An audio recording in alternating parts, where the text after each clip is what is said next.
Compartiendo con Andrea Jaí, con Silvia Marzo y con Carlota Ramírez, en dos temas que nos preocupan sobremanera. Vamos a estar explorando con Andrea, que tiene una prolongada experiencia en el campo específico de la comunicación en salud y que ha podido mirar este tema desde distintos ángulos, desde lo que podríamos llamar la logoesfera misma, digamos, de cómo los medios de comunicación, digamos, construyen subjetividad, la posibilidad de pensarnos como trabajadores de salud al mismo tiempo como comunicadores, porque en muchos casos nuestros temores subidos al Facebook, subidos al Twitter o al Instagram, digamos, pueden multiplicarse rápidamente. Creo, por ejemplo, no sé, la angustia de una médica argentina en la Lombardía ha tenido quizá más impacto sobre la subjetividad de los trabajadores de salud que las noticias que llegan por los medios oficiales. Así digamos que hay que pensar que tenemos una responsabilidad como trabajadores de salud porque la gente nos escucha de una manera distinta que la opinión, digamos, incluso a veces que la opinión periodística. También, lo digo en forma genérica, cuando nosotros vamos a estar analizando hoy, digamos, con perspectiva de género, digamos, lo que significa derechos en términos de salud reproductiva, es porque hay una gran preocupación respecto a un cierto retroceso, y voy dejando, porque ustedes ya pueden empezar a hacer preguntas a nuestro mail, digamos que vamos a dedicar la última parte a eso, es porque ha habido, podríamos decir así, lo digo lo más suave que puedo, digamos, en situaciones de crisis hay cosas no del todo bien zanjadas que algunos aprovechan para hacer retroceder. Uno de ellos son los derechos en salud sexual y reproductiva, que vamos a estar explorando el día de hoy, digamos. Nos enteramos por distintos mecanismos de hospitales que deciden, digamos, que la mujer vaya a tener su parto sola, digamos,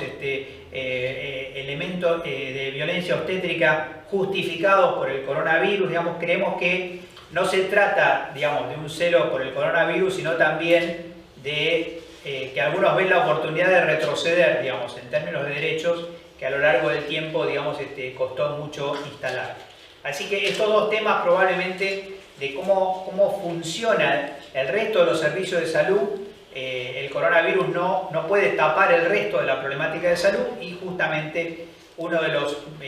frentes más importantes es este frente que históricamente conocíamos como materno-infantil o salud de la mujer, niño, adolescente, digamos, en ese campo. No quiero extenderme más porque tenemos, digamos, poco tiempo. Este curso, ustedes saben que es de una hora 30, digamos, todos los días. Volvemos a agradecer, como siempre, a Telesalud, digamos, que nos ofrece desde Nación las condiciones para poder contactarnos en este momento con casi 3.000 compañeros en toda la provincia. Ya estoy soñando con 13.000, pero por ahora son 3.000.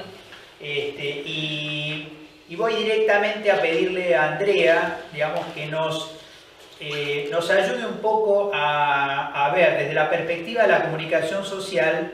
cómo viene esta construcción, digamos, desde la información, desde la educación a los trabajadores de salud, cómo está circulando esta idea de comunicación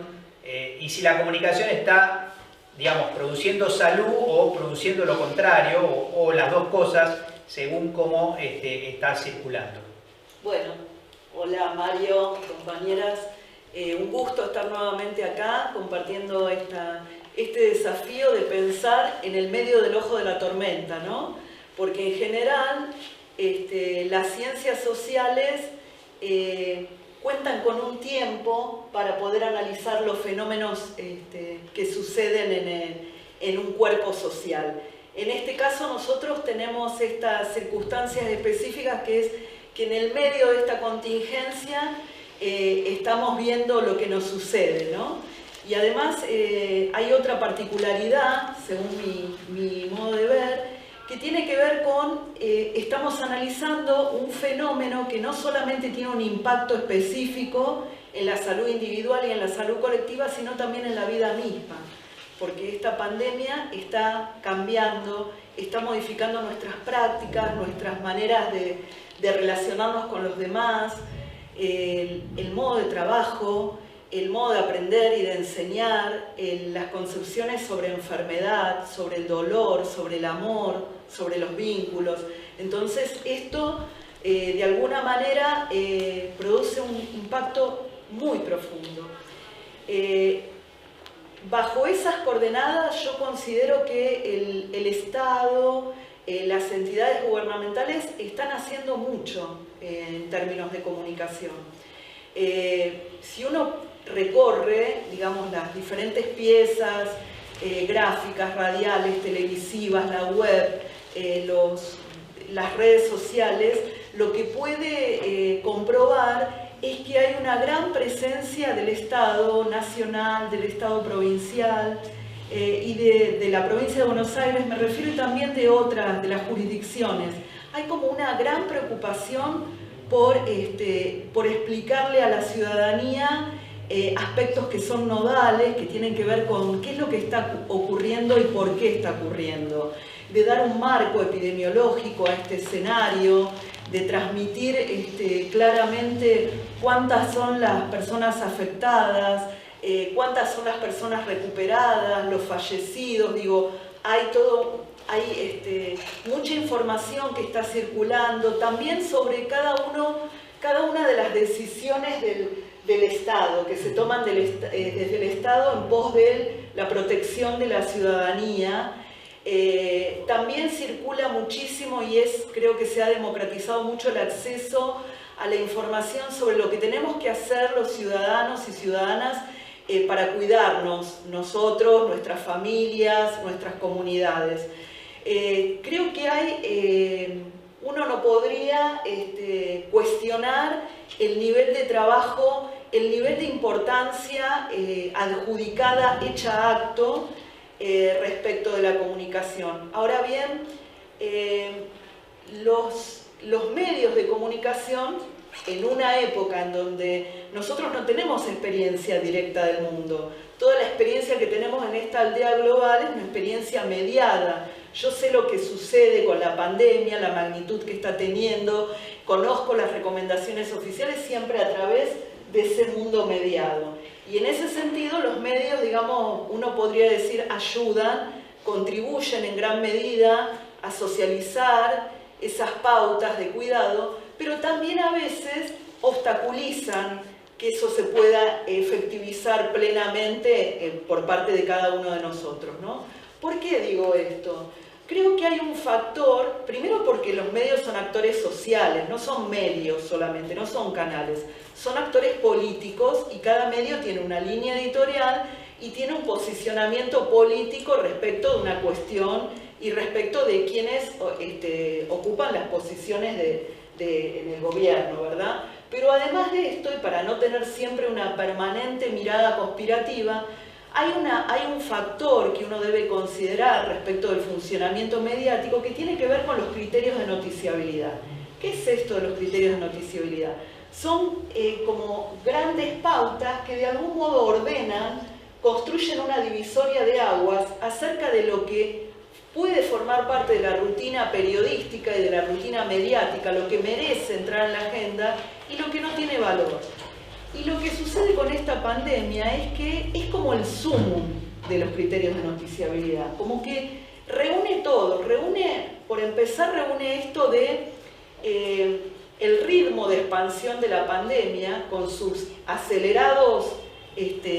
casos, digamos, casos de personas afectadas, casos de personas fallecidas, casos de personas recuperadas, digamos, asume un ritmo que es muy funcional a la dinámica mediática y a esta necesidad imperiosa de publicar información nueva, porque ustedes saben muy bien qué es noticia. Noticia es lo nuevo, lo que aparece por primera vez, no lo que ya veníamos sabiendo. Entonces, este criterio de esta renovación permanente, de esta información que irrumpe de modo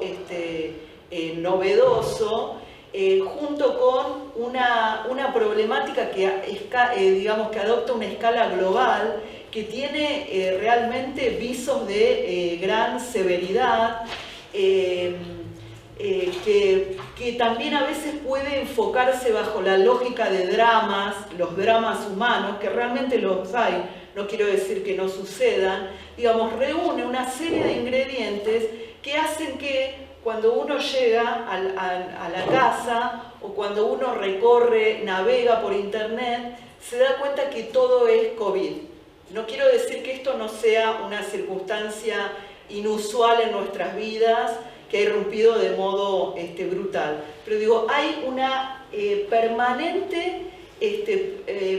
digamos, hay una permanencia del tema y además hay algunos rasgos que uno puede observar de esa cobertura que tienen que ver con, a veces, la abundancia o el extremo uso, el permanente uso del término contagio en lugar de transmisión, lo cual puede sugerir que hay víctimas y victimarios. Si yo hablo de contagio, podría estar de algún modo planteando que hay una responsabilidad, y sí es cierto, hay una responsabilidad en cuidarnos, en garantizar ese cuidado a nivel individual y a nivel colectivo, pero hay algo también que no está absolutamente determinado por esa responsabilidad. Entonces, a veces esas marcas pueden llegar a ser tendenciosas. Y después también estaba recorriendo trabajos y hay algo que me pareció sumamente interesante, que era la metáfora bélica de la pandemia, ¿no? Esto de hacer énfasis permanente en mencionar ese enemigo insidioso y silencioso que nos acecha, lo cual también parecería sugerir que hay una guerra que hemos entablado y en donde la guerra también plantea posiciones encontradas, posiciones de beligerancia. Y podría llegar a sugerir también esto de que no somos un todo fraterno en donde la protección colectiva debe estar tan presente como la individual, ¿no? Y en donde como sociedad tenemos la obligación y el mandato ético de proteger a los más vulnerables, a los grupos que tienen grupos de riesgo, a los equipos de salud que son los que se están ocupando de cuidar nuestra salud en cada uno de los efectores. Te agregaría algo, Andrea, en un sentido que me parece, digamos, son preguntas un poco de especulación. Digamos. Yo creo que el sector salud, en términos generales, nos quejábamos porque nunca aparecíamos en los medios. Bueno, vamos a retirar esa queja, definitivamente, digamos, y ahora estamos de una manera, digamos, a veces saturada, a veces apabullante. Entonces,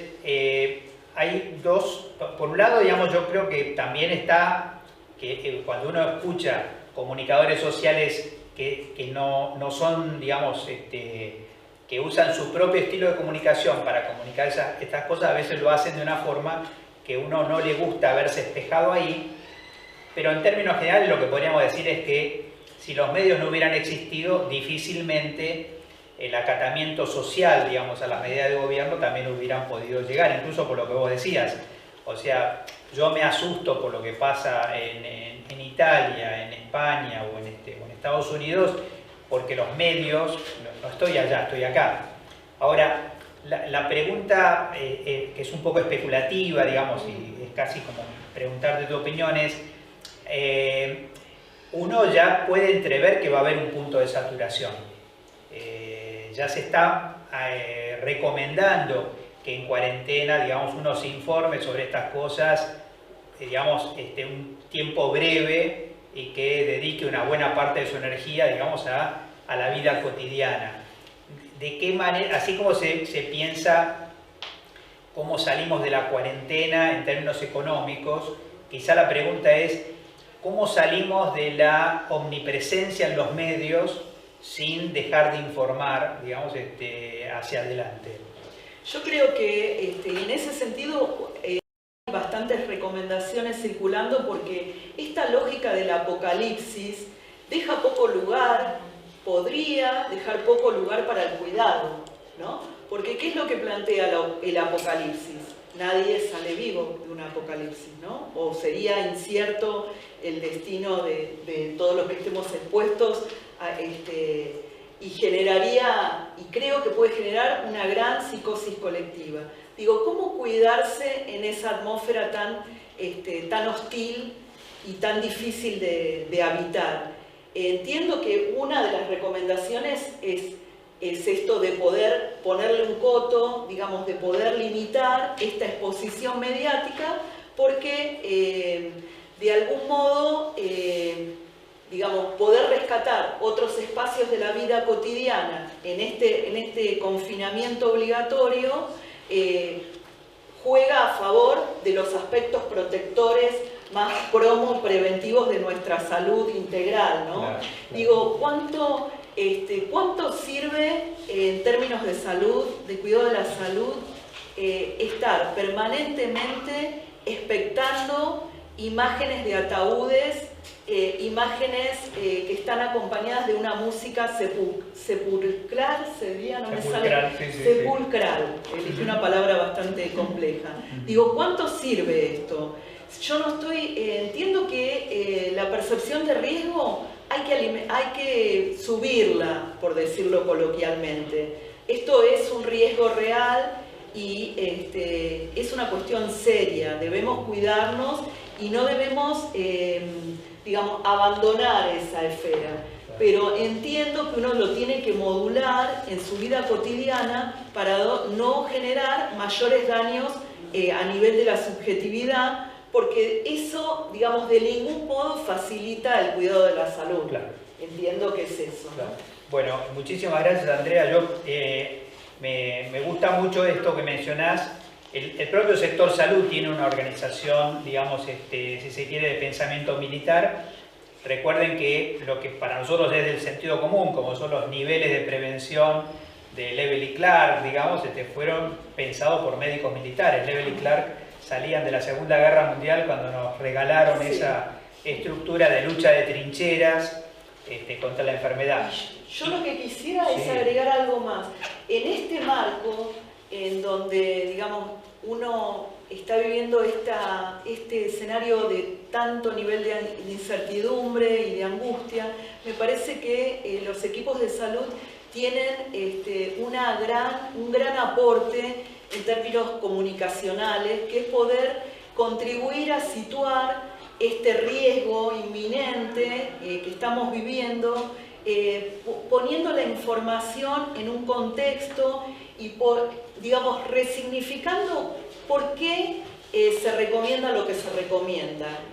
para qué, en qué medida contribuye, por qué se hace tanto énfasis en el lavado de manos, porque además son pautas que vamos a tener que garantizar con el paso del tiempo. Esto no termina en 2 o 3 meses, sino que uno va a tener que garantizar la adherencia y en ese sentido los equipos de salud son actores centrales porque son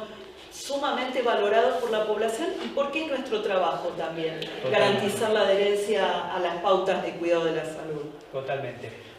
Como reemplazar una estructura explicativa simple, como es la guerra, digamos, puede ser difícil,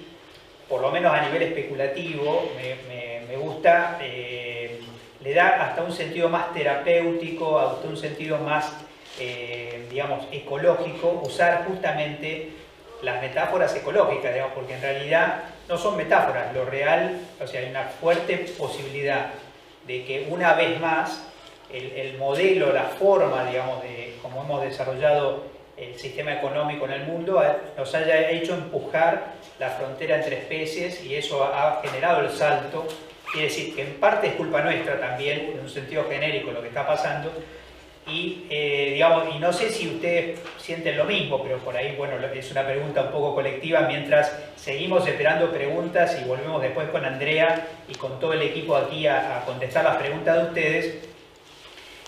A mí me da como una cierta esperanza de una forma nueva de convivencia el hecho de estos videos que aparecen ahora con los animales avanzando sobre territorios,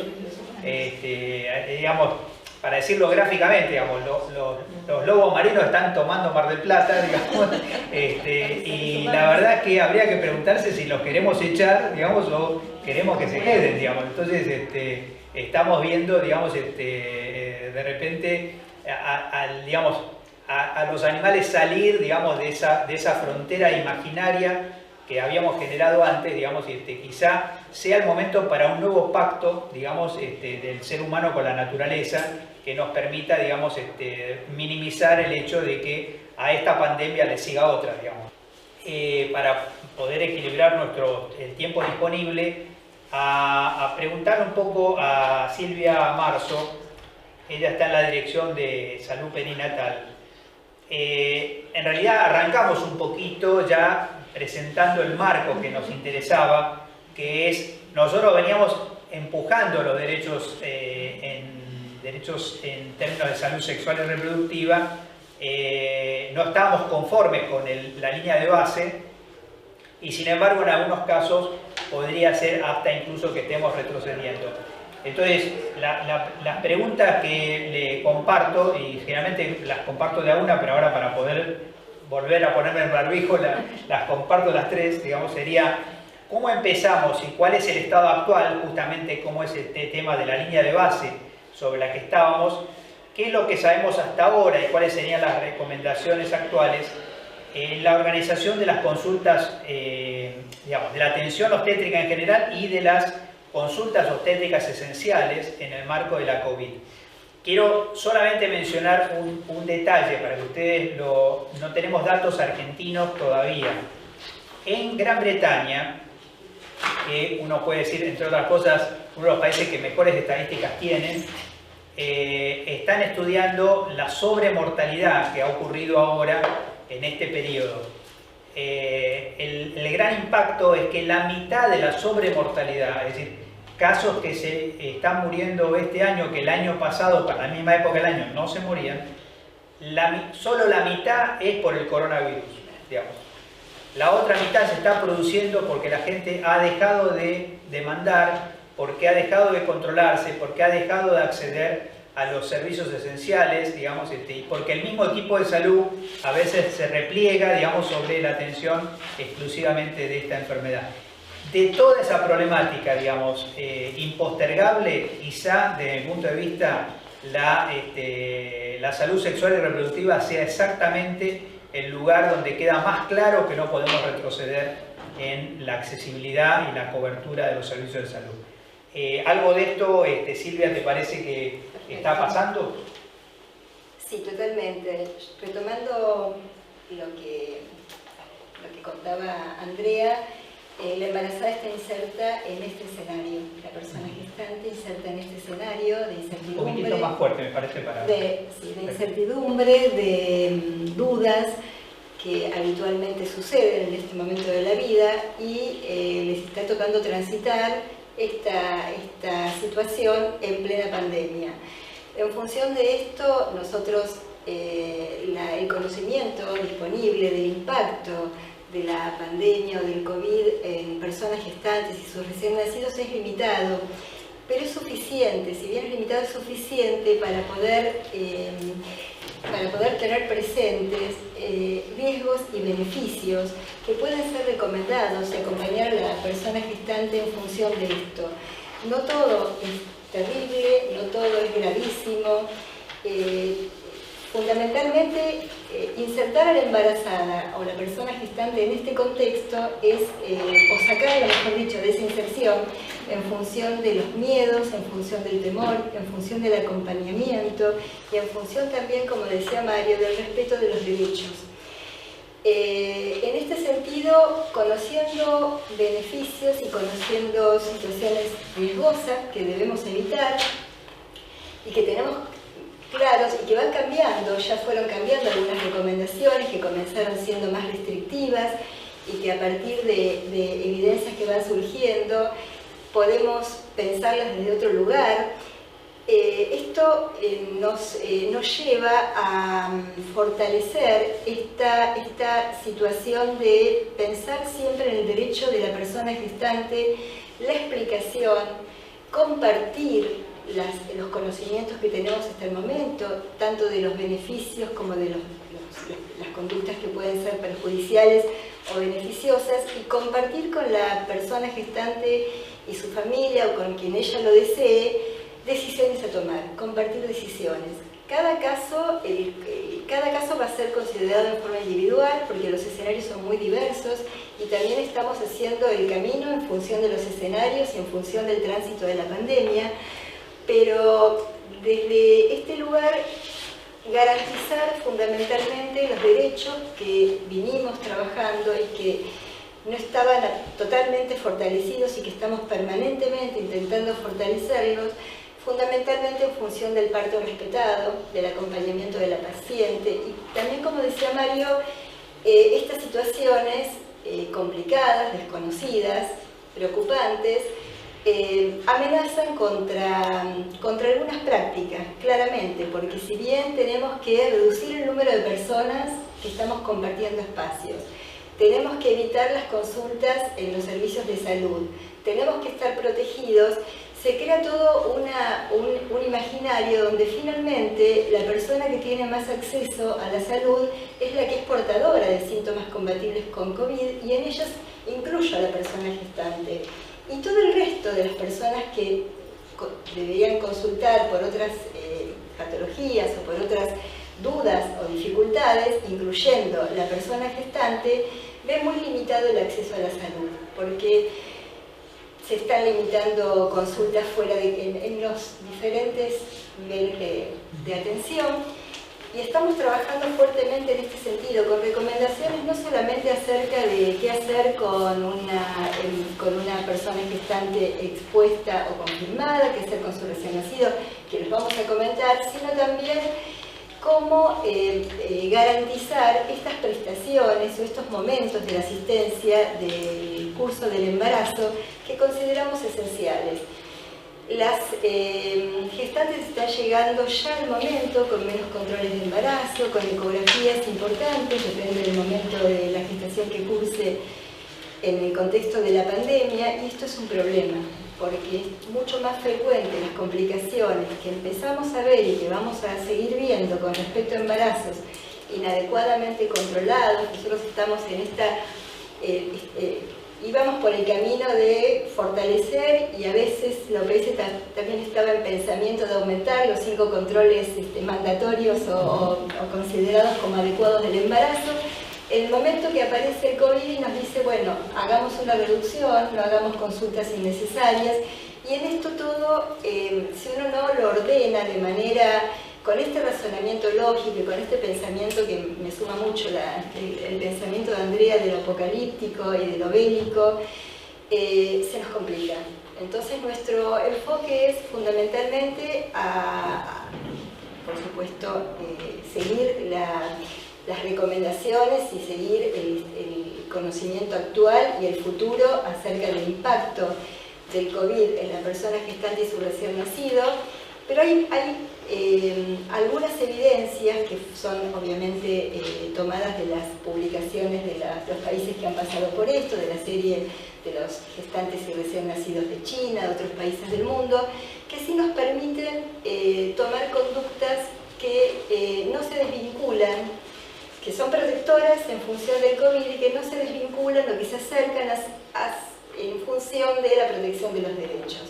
Por ejemplo, nosotros sabemos que la evidencia disponible no ha demostrado que la persona gestante curse una enfermedad de características más graves o de mayor impacto que la población del mismo grupo etario.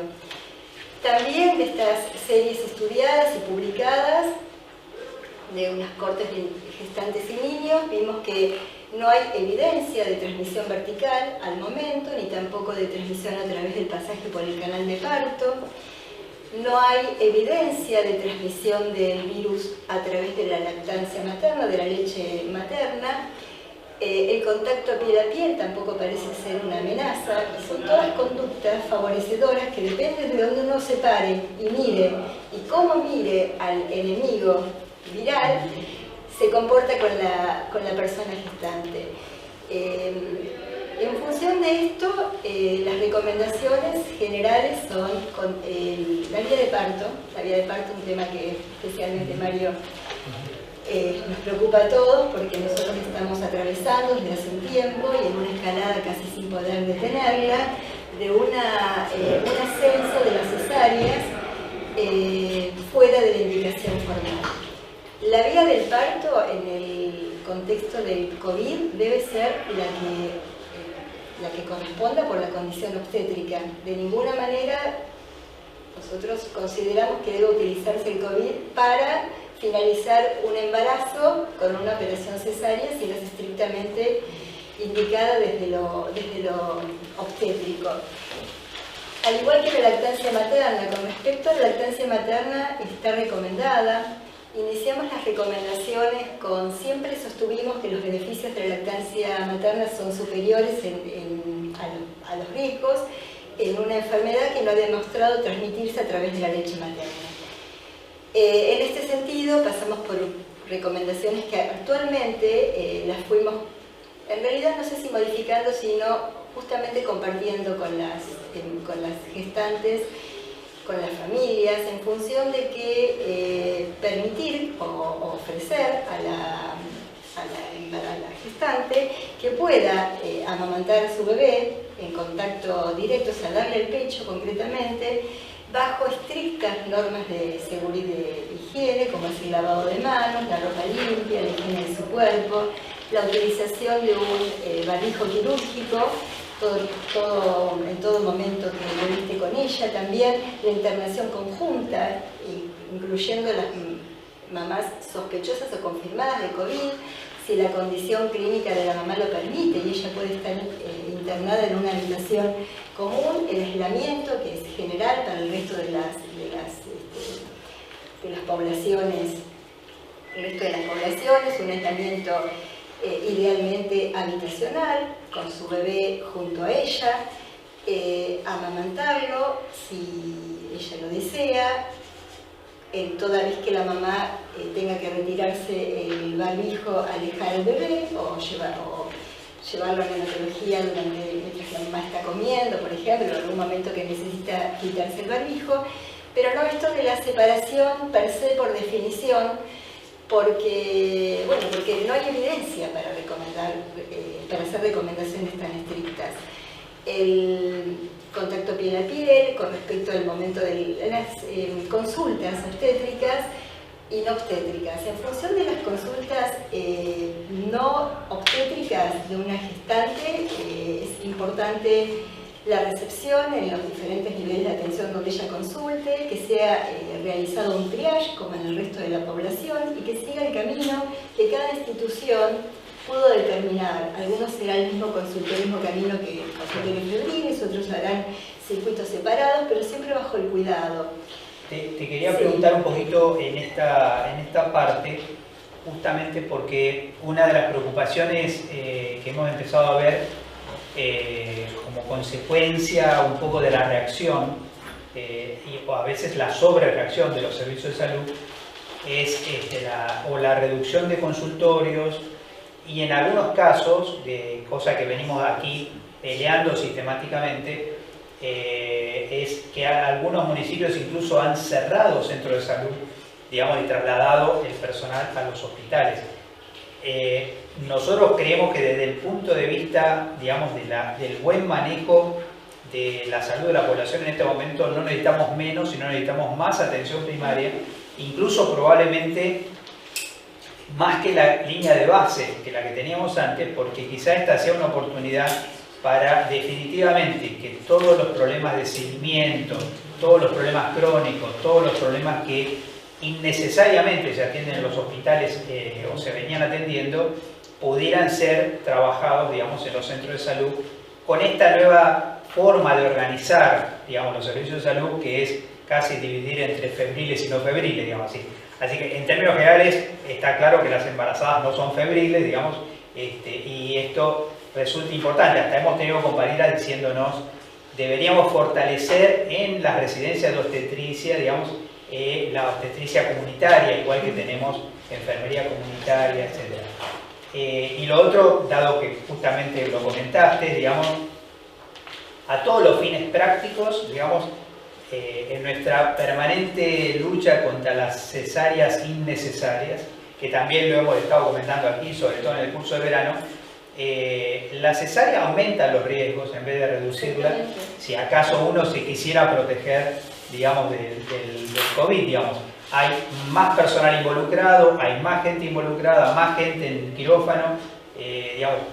riesgos quirúrgicos, es decir, una serie de factores que indican que la cesárea nunca es una alternativa a un parto normal y espontáneo, ¿verdad? Totalmente de acuerdo. Y por el contrario, la cesárea programada en el contexto del COVID, no de la patología obstétrica, puede aumentar también el número de prematuros límites. Y acá no solamente tenemos el problema de que ya el prematuro límite es un problema, sino que la sintomatología mínima que presente un recién nacido en función de su edad gestacional o de situaciones, adaptaciones a la vida postnatal que en la cesárea tienen una situación especial, el recién nacido va a presentar un síntoma que, si es hijo de una mamá positiva o sospechosa, va a ser interpretado como COVID, porque así debemos hacerlo. O sea, el recién nacido es asintomático y se lo trata como tal, y no se realiza pesquisa virológica mientras permanezca asintomático. Cualquier síntoma del recién nacido, que en general va a ser respiratorio por la fisiopatología del recién nacido, que lo que tienen son dificultades respiratorias adaptativas, transitorias, de diferente, que la cesárea puede, inclusive por dos situaciones, porque hay una adaptación diferente y por otro lado, por este riesgo de que nazcan niños o niñas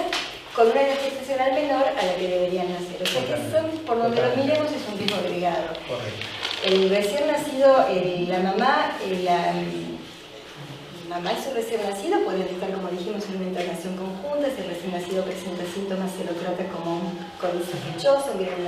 ingresa a la neonatología, es tratado por la patología que se supone que tiene como cualquier otro neonato, pero se le inserta la sospecha COVID, y esto complica muchísimas más cosas. Por lo tanto, con respecto a este es el escenario en función de las cesáreas, que perjudica claramente, y que además nunca debimos llegar al momento de hacer operaciones cesáreas que no fueran innecesarias. Exactamente,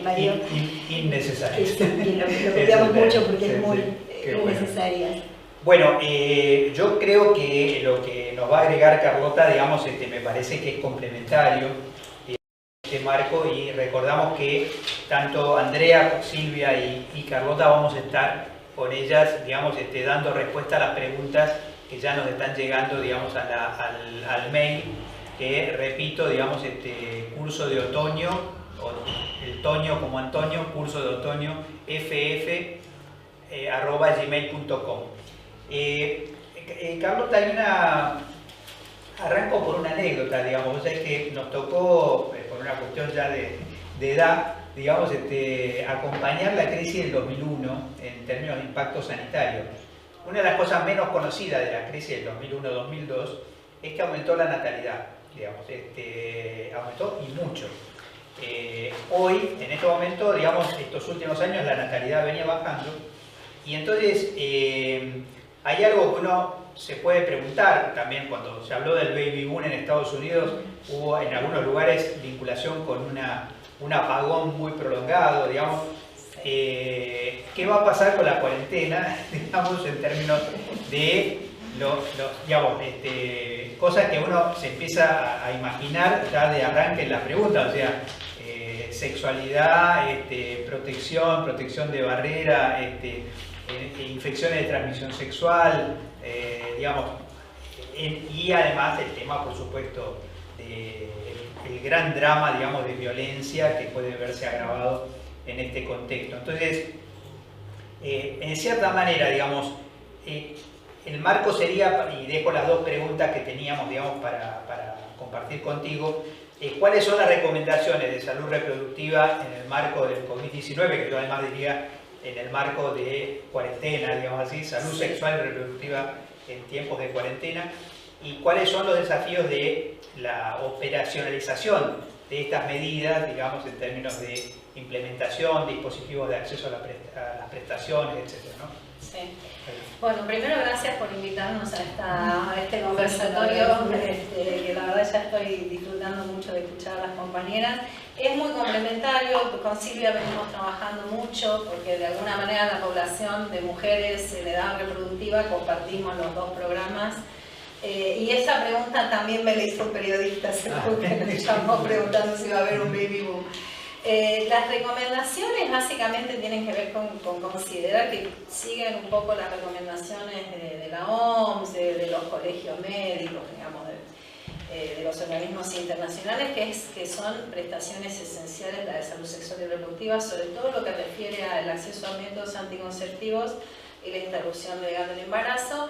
que tienen, digamos, hay varias complejidades en el tema de la salud reproductiva y no reproductiva, como decimos, porque en general desde el programa atendemos más a las mujeres que están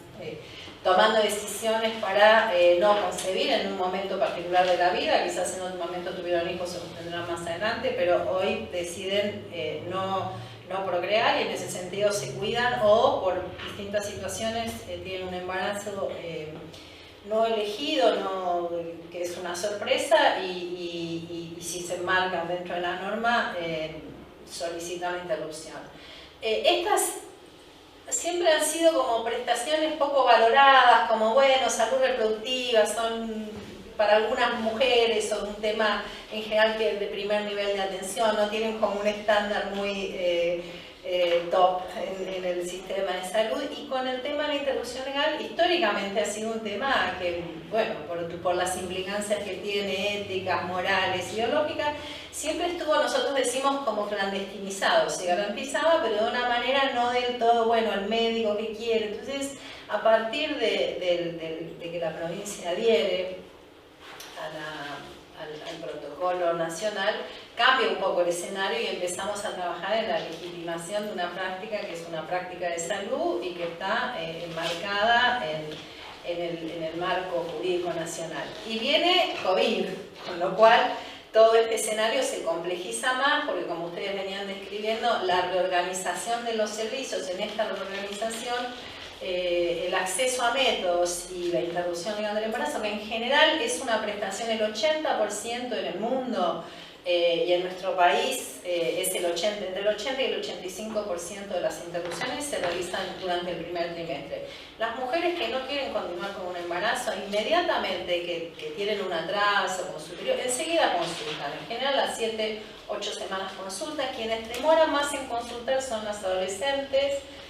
sobre todo las más jóvenes, las de 13-14 años, que en general son productos de violaciones, no saben cómo abordarlo en su familia, entonces cuando llegan al sistema de salud llegan con gestas avanzadas, pero en general un 20% son situaciones que se pueden resolver en el primer nivel de atención de manera ambulatoria. La provincia hizo una compra de misoprostol a través del laboratorio de Santa Fe, del laboratorio público, o sea que las condiciones estarían, pero como vos decías, bueno, hay servicios de primer nivel que están cerrados,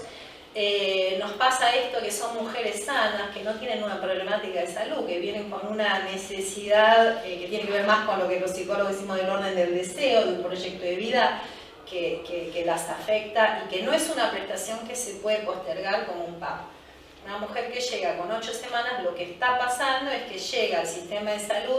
hay barreras de acceso por la cuarentena, el aislamiento social, porque no pueden transitar, porque por ahí el efecto está cerrado, porque tienen miedo de qué va a pasar si salgo, qué va a pasar si llego al centro de salud diciendo que quiero hacerme una interrupción de embarazo. Y lo que nos va pasando es que esas mujeres que quizás el primer contacto a través de distintas vías que tenemos, que ahora las voy a comentar, llega con 8 semanas, termina cuando logramos acercarlo a un efector con 14, 15 y 16 semanas y ahí ya requiere una internación, ir a un hospital. Entonces realmente se ha complejizado mucho el acceso de estas mujeres, lo mismo que el método anticonceptivo. Si en general se brinda en el primer nivel de atención, la recomendación es que entreguen 2 a 6 meses de tratamiento. Estamos trabajando también para garantizar que el insumo esté en los efectores, que no esté en los depósitos. Estamos tratando de vaciar todos los depósitos y que todo lo que la provincia compre y lo que recibimos de Nación esté en los efectores.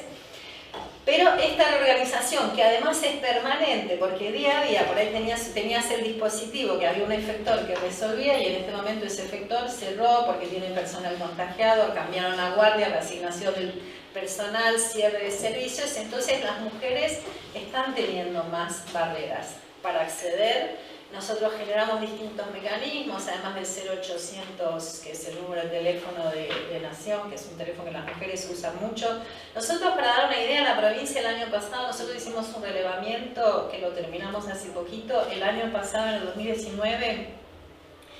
la provincia, el sistema de salud de la provincia de Buenos Aires realizó registrado, porque sabemos que hay prácticas que a veces no se registran por miedo o desconocimiento, aproximadamente 10.200 interrupciones de embarazo. Los números han aumentado de que la provincia adhirió, y con toda la difusión, la ola verde en el 2018, la verdad es que la demanda, las mujeres se han informado más y tenemos una demanda que crece exponencialmente. Nosotros recibimos aproximadamente 30 llamados diarios de mujeres que solicitan acceso por una interrupción que requiere ingresar al sistema, reunirse con ellas, hacer una evaluación, ver si entran dentro de los causales, hacer una ecografía, ver si necesita RH, bueno, todas esas prestaciones que antes además quizás se hacían articulando entre varios efectores en 2 o 3 visitas. Ahora el gran desafío es hacerlas en una visita, en un efector. Eso no es fácil en este contexto, pero por otro lado, yo creo que también, por lo menos desde el programa y en la dirección, lo estamos también tomando como una oportunidad de abrir este debate, de por qué es importante garantizar el acceso inmediato a una mujer que quiere interrumpir un embarazo y que tiene el derecho en el marco de la ley de hacerlo. Además de que estamos garantizando el derecho, también la estamos cuidando y también estamos cuidando los equipos de salud. Porque la realidad es que esa mujer, y esto lo sabemos por la experiencia, por la evidencia científica, por los relatos de las mujeres, una mujer que no está en condiciones de llevar adelante un proyecto de maternidad, va a buscar cómo resolverlo, se va a exponer y va a terminar llegando posiblemente a un centro de salud que vamos a tener entonces ya con más casos de COVID, ojalá que no, pero que ya sabemos que la demanda es sostenida, y además vamos a tener abortos sépticos llegando, o embarazos no planificados sin controles. O sea que no solamente tiene que ver, creo, con garantizar el derecho de las mujeres, sino también con cuidarnos entre nosotros y cuidar el sistema de salud, reorganizarnos y pensarnos cómo cuidar. Y ahí también retomo un poco esto de las metáforas bélicas, ¿no? Donde creo que lo que nos está interpelando de esta pandemia es poder pensar al sistema de salud como un sistema de cuidado. No hay trincheras. A mí cuando escucho que estamos en la trinchera, entiendo el sentido, es un lugar muy difícil en este momento de mucha exposición, pero en realidad lo que creo que esta pandemia nos ofrece es la posibilidad de pensarnos como un sistema de cuidados al sistema de salud, de cuidados hacia la comunidad. Y otra cosa que quiero rescatar del tema de la salud reproductiva es que, bueno,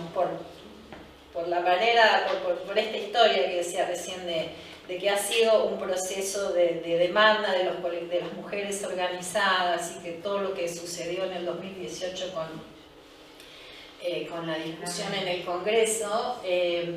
hay redes de organizaciones colectivas territoriales muy organizadas, que son las que han venido, como las socorristas en red, que son las que han venido muchas veces resolviendo el problema por el sistema de salud. Y algo que está pasando en este momento es que estamos articulando mucho en el territorio con la comunidad, y estamos teniendo un diálogo que creo que a la larga, más allá de que posiblemente no podamos resolver todo lo que quisiéramos poder resolver en este momento, también está construyendo un vínculo con la comunidad, con las mujeres organizadas, que tenemos un diálogo, hemos implementado un formulario de acceso donde las mujeres que tienen preguntas pueden comunicarse con el programa a través de un formulario Google que les llega por WhatsApp que circula en las redes y que es una manera muy operativa y muy conmovedora. A veces lo que las mujeres nos dicen, no se olviden de nosotras, pero también que está construyendo vínculos con la comunidad, que me parece que también es la oportunidad de romper esta sensación que tenemos a veces de el equipo de salud y la comunidad como confrontados, ¿no? Como si estuviéramos en la trinchera, estamos cada uno de lugares distintos. Y realmente estamos trabajando muy bien a nivel territorial, con los referentes locales, con los equipos y con la comunidad organizada con la que estamos dialogando y que nos ayuden también a identificar dónde están los problemas, cómo podemos construir un diálogo. Por eso creo que si bien es un desafío muy grande, creo que tenemos una oportunidad acá, que por lo menos estamos trabajándola, incluso articulando mucho con salud perinatal, entendiendo que las mujeres son las mismas mujeres, que a veces quieren continuar, a veces necesitan interrumpir, y los equipos de salud también son los mismos. Bueno, yo tengo una pregunta de Pedro, quien plantea ¿de qué modo podría la comunicación desde la comunidad sanitaria perennizar el perfeccionamiento de las prácticas sanitarias ya conocidas? Él se refiere a higiene de manos, higiene respiratoria. Me parece sumamente interesante esta pregunta, porque plantea, de algún modo, en qué medida se pueden transformar las prácticas sociales. Y la verdad es que, por suerte, las prácticas de cuidado pueden ser transformadas. Muchas veces yo he escuchado decir a equipos de salud, bueno, no sé, tal problema, el dengue, es un problema de educación o presenta un problema de educación o el Chagas. Y en realidad toda problemática de salud tiene un componente, digamos, un determinante sociocultural, pero eso no implica que uno como equipo de salud no lo vaya a trabajar, porque creo que es un poco retomando lo que planteaban las compañeras y Mario, estos aprendizajes yo creo que se promueven no solamente desde la comunicación mediática, de esa macro comunicación, sino también desde la comunicación que tiene lugar en la relación que nosotros, equipos de salud, mantenemos con la población. Cuando insistimos en una práctica, cuando explicamos cuál es el sentido de esa práctica y cuando indagamos cuáles son los diferentes obstáculos que pueden atentar contra el sostenimiento de esa práctica como en la cotidianeidad de cada uno. Entonces me parece que siempre es posible la modificación de las prácticas de cuidado y que nosotros, equipos de salud, tenemos una gran responsabilidad y un gran rol en ello, ¿no? En poder contextualizar esas prácticas, explicar cuál es el sentido, hacerlas posibles, plantearlas, de qué modo incorporarlas en la cotidianidad. Muchas gracias, Andrea. Hay algo que se me ocurre a mí adicional para esta pregunta, que es, ya nos pasó con el H1N1, digamos. El año de H1N1, con las medidas que se tomaron, bajaron también las otras enfermedades respiratorias. Quiero decir, ninguna de las medidas que nosotros estamos tomando de carácter preventivo tienen especificidad para este virus, sino que son medidas que interrumpen la circulación de las enfermedades respiratorias en general. Entonces, digamos, es de prever que varias otras enfermedades respiratorias, digamos, este año van a tener mucho menos circulación, digamos, porque estas medidas son, digamos, de un carácter más universal. Así que podríamos decir, digamos, en el 2021 queremos que todos sigamos estornudando sobre el pliegue del codo, digamos, y no en la mano, digamos, para decirlo gráficamente. Tenemos varias preguntas más. Adelante. Bueno, yo tengo una pregunta de Cristina que nos pregunta ¿qué piensa o recomienda sobre la pesquisa neonatal, derecho de todo niño nacido? ¿Debe realizarse? ¿De qué modo para todos los niños o solo los de las UCI, unidades de cuidados intensivos? Bueno, la respuesta es que deben garantizarse. Las pesquisas... La pesquisa neonatal debe garantizarse. Las pesquisas neonatales, porque no hay una única pesquisa, fundamentalmente nos referimos a la pesquisa de errores congénitos del metabolismo a través de las gotas del talón, debe garantizarse, al igual que la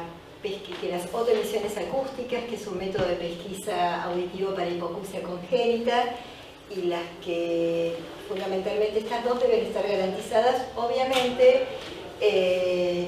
teniendo asegurados los métodos, el equipamiento de protección, los equipos de protección personal y las normas de bioseguridad, pero deben ser continuadas. Sigo yo. Sí, por favor. Tengo otra pregunta de Mercedes que me pregunta alguna recomendación desde Nación a los establecimientos sanitarios donde no permiten ejercer el derecho al acompañamiento en el nacimiento. Bueno, esto justamente comentaba en el intervalo, que era algo que me había quedado, que me gustaría compartir, porque el derecho al acompañamiento en el nacimiento, al igual que otros derechos, sigue vigente. Estos derechos no están interrumpidos por la pandemia, no deben interrumpirse, debe considerarse nuevamente cada caso en particular, pero si bien estamos recomendando una reducción en las personas que ingresen a una sala de partos o a una sala o al quirófano, esta reducción no está vinculada con anular el derecho del acompañante. La gestante, tanto para su consulta como en el momento de finalizar el embarazo, tiene el derecho y nosotros tenemos que garantizarlo. Por supuesto que en la medida de lo posible hay situaciones especiales, pero tiene que primar este derecho de que ella pueda elegir su acompañante sano desde ya, sin síntomas y sin sospecha, y que pueda estar acompañándola durante el parto y en otros momentos de la internación en función del puerperio también. Después, la pesquisa estaba acá, bueno, no tengo el nombre, pero plantean que no estaban claros los criterios de dos opciones en función de la internación conjunta o aislamiento temporal, aún en mujeres con COVID, si están en buenas condiciones clínicas. Es importante remarcar esto a los equipos porque la separación afecta el inicio de la lactancia, factor protector para la salud de la madre y el bebé. Totalmente de acuerdo, no sé el nombre de quién hizo la pregunta, pero estamos totalmente de acuerdo. Las dos opciones que plantean las recomendaciones que están citadas en la pregunta del 15/4, que fueron recomendaciones reformuladas, con esto que hablábamos de manejarnos siempre con los riesgos y beneficios, con la mejor evidencia disponible al momento. Se hizo un encuentro de expertos, participamos el Ministerio de Provincia, el Ministerio de Nación, y como que se reformularon algunas recomendaciones. En función de eso se habló, y también respetando la elección, empezamos la charla con los derechos y continuamos en la misma línea, y esto puede suceder dos situaciones. La internación conjunta no es riesgosa si se toman las medidas de bioseguridad adecuadas. Por otro lado, en cuanto a la posibilidad de las elecciones y las decisiones compartidas de algunas recomendaciones que fueron cambiadas y que en algún momento estuvieron controvertidas, en un escenario que estamos haciendo camino al andar, la opción que plantea la norma es si la paciente se siente más segura que su bebé esté en neonatología, en una incubadora, esto es aceptable, y también puede suceder en función de las características de las instituciones. Y hay instituciones que son salas que no permiten una distancia entre paciente y paciente de 2 metros como mínimo.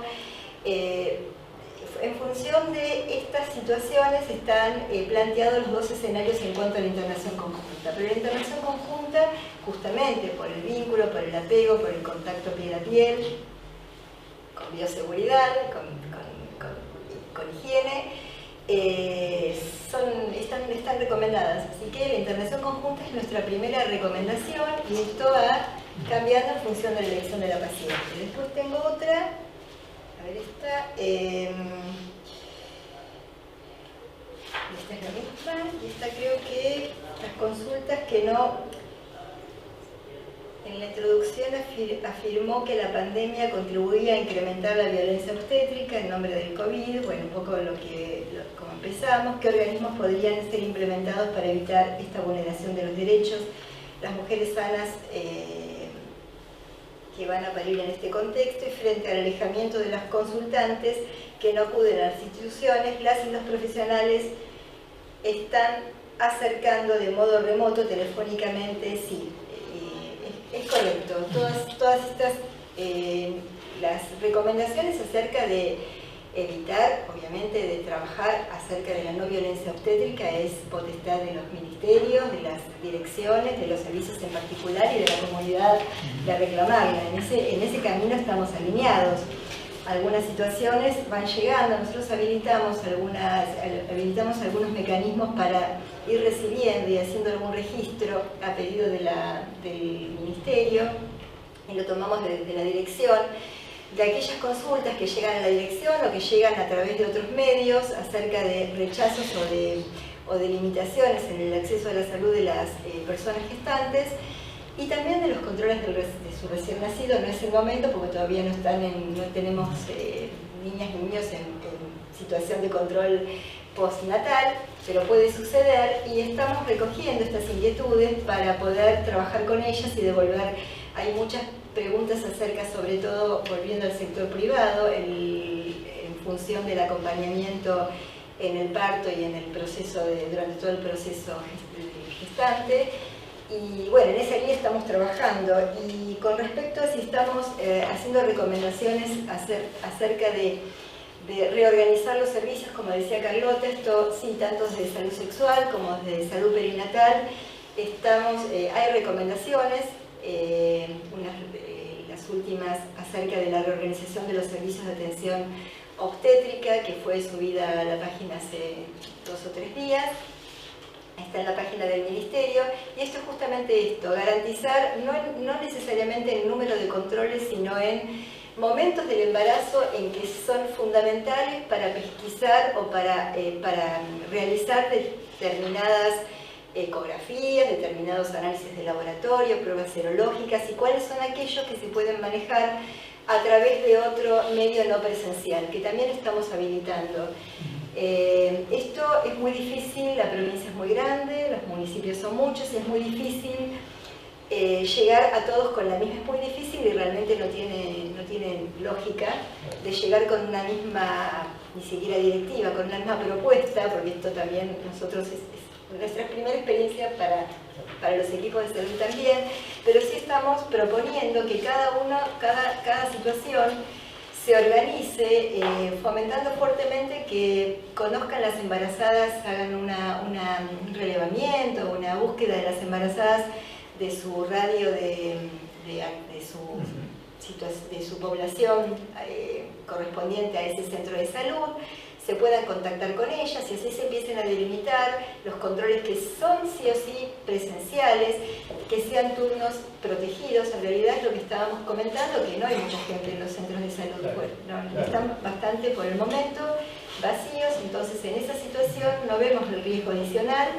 pero sí hacer el entrenamiento para cuando esto progrese y los pacientes COVID probablemente sean mayores, tener el entrenamiento de los centros de todos los niveles de atención, el centro de atención primaria, los hospitales de primer y segundo nivel que se ocupan del embarazo de mediano y alto riesgo, el bajo riesgo va a la atención primaria o la atención primaria de la salud,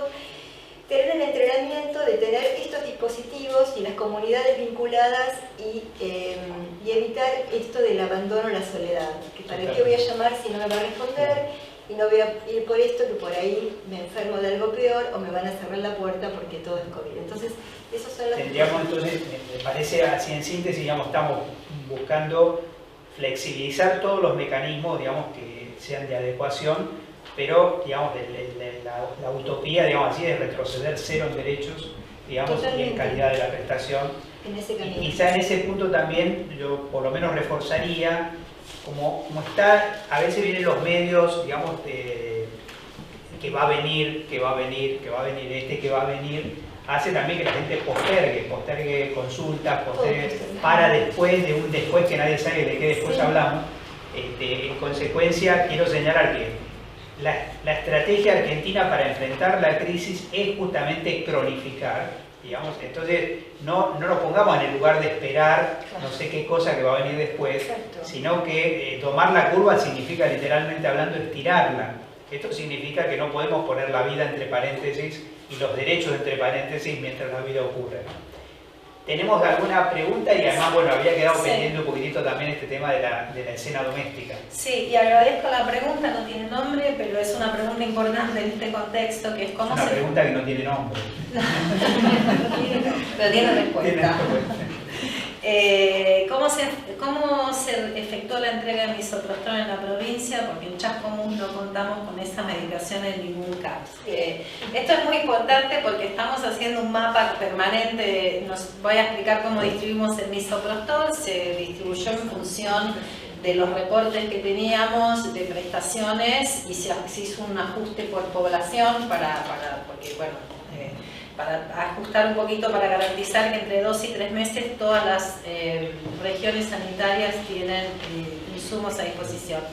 Se hizo una primera entrega a regiones sanitarias, que son las que después tienen que distribuirlo a los municipios, pero también se hicieron distribuciones a algunos municipios que tienen una gran cantidad de casos, que tienen una gran cantidad de resolución de ILES, entonces para asegurar que llegara más rápido y no tener que hacer el circuito de las regiones, se distribuyó algunos municipios particulares, son unos 10, 12 municipios, creo, no me acuerdo exactamente, pero bueno, una cosa importante en este momento es que el insumo, el misoprostol, no debería ser una barrera de acceso, porque hay suficiente en la provincia, se compró cantidad para 4 o 5 meses, estamos haciendo una ampliación. El problema que tenemos es justamente que no es que va a todos los CAPs, porque no todos los CAPs se realizan, no es como el método anticonceptivo que sí, a través de Remediar va a todos los CAPs, pero sí hay en las regiones. Entonces yo ya me llevo esta notita para ya cuando llegar a la oficina asegurarme que reciban el Chascomús, pero hay dos maneras en las que pueden acceder al insumo si no lo tienen, es o comunicándose con la región sanitaria o comunicándose directamente con nosotros. Estamos pidiendo que donde encuentren una barrera nos lo comuniquen, porque la única manera que tenemos de saber qué pasa en el territorio es cuando el territorio se comunica con nosotros, porque en este momento además tampoco podemos salir tanto a recorrer municipios o regiones sanitarias, pero sí existe,